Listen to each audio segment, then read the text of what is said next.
Ben went to Berkeley and double majored in business and botany. This is the best cannabis in the world. I think we just struck gold. He takes 99% of the violence out of the business. The other 1%? Well, that's where Tron comes in. Two-time Academy Award-winning director Oliver Stone steps back into the director's chair, and this time he's bringing an all-star team of on-screen talent with him.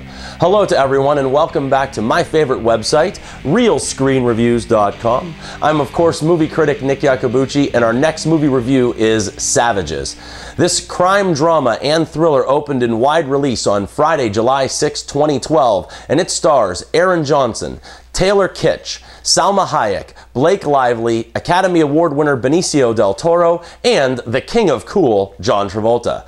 As I said, this comes to us from visionary director Oliver Stone, the Academy Award winning director of Platoon and Born on the 4th of July, as well as Wall Street, JFK, and many others. He now goes back to basics with a crime thriller filled with action, suspense, and a genuine above-average feel to most popcorn films. This tale tells of two easygoing and pot-growing friends that seem to have put together quite a lucrative business selling marijuana. Ben and Sean are a very unlikely team that complement each other when it comes to their very profitable business, and something else that they share is Ophelia, or O. The only way to describe her is a shared girlfriend that seems to be more than a handful for both of them, but somehow this all seems to work. That is until a ruthless Mexican cartel begins to target them for extortion payments, and the evil Elena will stop at nothing until she gets her tribute. She starts with kidnapping Ophelia and then unleashes Benico Del Toro's Lotto in order to guarantee that she gets her percentage. Now you also have less than honest DEA agents, alternate plans to get Ophelia back, and twists and turns aplenty. Well, people, I will start with how very happy I am that someone has finally utilized Taylor Kitsch to his fullest, and hopefully he can now start the healing process after John Carter and Battleship. This is a role that I could have easily seen being played by the great Steve McQueen, and his Navy SEAL is the film's definite man of action.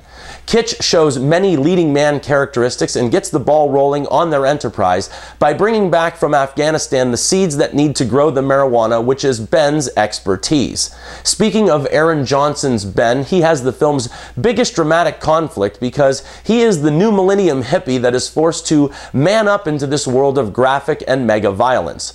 Johnson, to me, looks like he's aged about a dozen years since Kick-Ass, and I don't just mean physically. His sense of drama, sentiment, and action all combined for one well-rounded character. Then I did not think that Blake Lively was bad, but I didn't think that she was standout either. She just wasn't given enough to do at the beginning of the film to solidify her roots in the film, and throughout the rest of the feature, her character to me just felt like a plot point.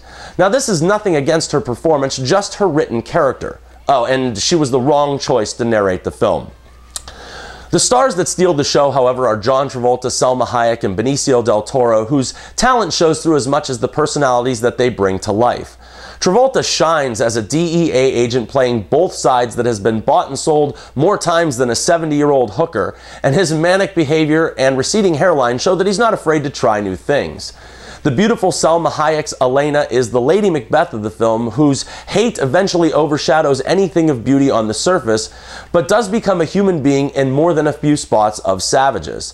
This is actually her best role in years, and that's because this hard-nosed and ruthless drug kingpin, or would that be Queenpin, comes in the form of this attractive, motherly, and contradictory character. And then Benico Del Toro never runs out of ways to truly, what's the word I'm looking for? Be scary. His Lotto is creepy and sadistic and will have all in attendance squirming at least at one point or another. The script was also pretty solid from original author Dawn Winslow, screenwriter Shane Salerno, and director Oliver Stone, but it was with faults here and there. Though I never read the source material, and because of that I do not have a basis for comparison, the words brought to this feature did not suffer any moments of being boring, but here and there the dialogue did become a tad below average. It was a dramatic tale that was aided by the script, but the script was not aided by the narration. Stone has compassion for these beautiful young stars of this movie, unlike, say, natural-born killers. The fact that he has immortalized a gay warrior, a wounded war hero that goes on to oppose combat and violence, and a man that tried to take on the government with nothing but theory and conjecture says a lot for the central core of his films. His heroes speak volumes when it comes to focus, determination, and fortitude. Now, Stone does encompass some of the ultra-violence that he brought to the big screen in Natural Born Killers, but at the same time, there are many scenes that are tiny and intimate. Stone tends to balance the two just like O does with her boyfriends, and brings it off all above average. Oliver Stone seemed to me to be exercising complete authority and never lets savages get away from him. I once read a quote from Stone that said, "I shoot good violence, I mean I know what I can do," and that quote is more than evident in this feature. Now, just as he did in Platoon, he uses trippy images exactly when needed, and his use of black and white, grainy, and even Xbox effects, if you want to call them that, were utilized quite well. However, he doesn't stop there, and his creative use of the editing process also accents this film. Now, this is not Guy Ritchie or Michael Bay. It is erratic, but at the same time, it's a broken stallion that only gallops when told to do so. The tone of the film, that is also painted by director of photography Daniel Mindel, seems to capture all the nuances needed to tell this story. He has worked on some of the biggest and most outworldly adventures of the last 10 years, but goes back to basics and creates a solid, toned down, if not realistic looking feature. The scenes at the beach make you want to grab your towel and cooler, and then he easily shifts the attention 180 degrees absolutely when necessary. At 2 hours and 10 minutes, Savages is filled with high energy almost throughout, and is blood-soaked in enough scenes that even today still finds Stone pushing the envelope. This is a 3-time Oscar winner that leaves no doubt as to why he has those trophies, but this film is far more mainstream entertainment than it is to be writing an acceptance speech for the next award.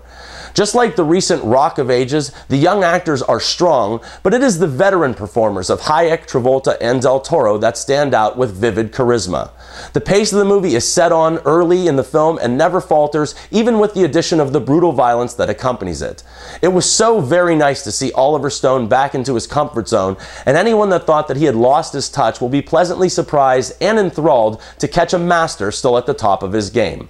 Nick's Real Screen Review is a more than solid 3 stars out of 4, and that's for the big screen adaptation of the bestseller Savages.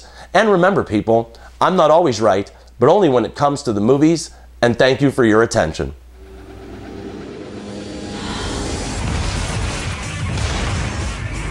You let people think you're weak. Sooner or later, you're gonna have to kill